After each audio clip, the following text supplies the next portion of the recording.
Бисмилlah, ассаламу алейкум, жылқы көрмандары, урматтуу катталуучулар. Туугандар, бүгүн 29 июнь, азыр эле малыбыздар тартып келдик. Бишкектен Степной деген айылдан моуну болгон темир-көк тай сатууга чыгат экен. Ушунун маалыматын сиздерге жеткирейин.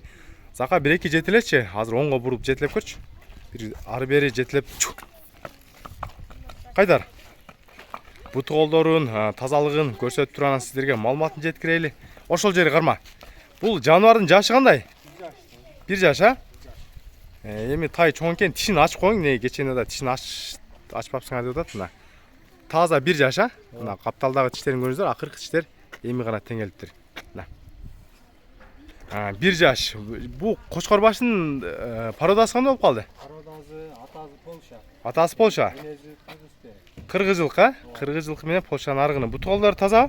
Колдор таза. Мына буту колдорун көрүп коюңуздар, жакындан Арка жактарында. омуросу, мына соорулар бөлүнүп турат экен, мойну узун, кочкор баш болгон. Ушундай тай алам деп издегендер болсо, энчиге мына жан баштар дагы жакшы келишкен тай экен. Дос, бунун бою канча чыгып калат? 45 плюс. 1.45 плюс, а? Точкасы да андан өйдө. Бою 1.45 плюс, 1.45 плюс, а жаныбар, а? Телефон азыр подогрев болуп кетти. Видео мына жерден эме болуп. Бою 1.45 жогору. Мына күн дагы аябай ысып атат. Буту колдору таза, ичип жештери жакшыбы?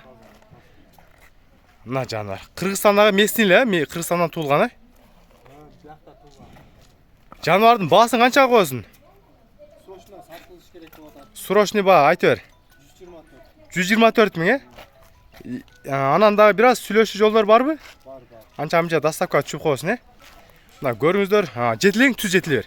Арт жагынан негизи арттан мына чатка аякты көрүп коюңуздар. Эки буттун кеңдиктери болду. Баскандары мына кабак кашын көрүп коюң. Баш сөөктөрү мына көрүп коюңуздар. Телефонубуз негизи видео үзүлүп калат. Кечиресиздер. Баасы 124 миң сомго коюлду. Видео үчүн, жылкы үчүн класс басып коюңуздар. Каналга катталып, Залкар деген жигиттен, Степной деген айылдан мондай 1 жашар тай болду, туугандар.